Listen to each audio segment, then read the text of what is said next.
దర్శన్ బాత్రూంలో స్నానం చేస్తూ ఉంటాడు.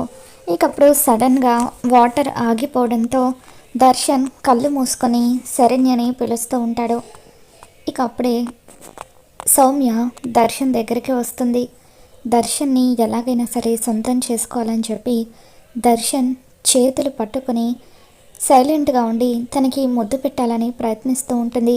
అక్కడికి వచ్చింది శరణ్య అనుకుంటున్న దర్శన్, ఏంటి శరణ్య, ఏమి మాట్లాడవేంటి, అలా సైలెంట్గా ఉన్నావేంటి, ఓ రొమాన్సా అని చెప్పి తను కూడా ఎంతగానో ఆనందపడిపోతూ ఉంటాడు. సమీర దర్శన్కి ముద్దు పెట్టబోతూ ఉండగా సరిగ్గా అదే టైంకి శరణ్య అక్కడికి వస్తుంది. అక్కడ నుండి సమీర చెయ్యి పట్టుకొని పక్కకి లాక్కొస్తుంది. ఏయ్, ఏం చేస్తున్నావు నువ్వు, నా మొగుడు మీద కన్నేసావని నాకెప్పుడూ తెలిసే అని చెప్పి శరణ్య అంటూ ఉంటుంది. ఇకప్పుడు సమీర, నాకు న్యాయం జరగడం కోసం ఒక అడుగు ముందుకు వేశాను అని అంటూ ఉంటే ఏంటా న్యాయం అని చెప్పి శరణ్య ప్రశ్నిస్తూ ఉంటుంది.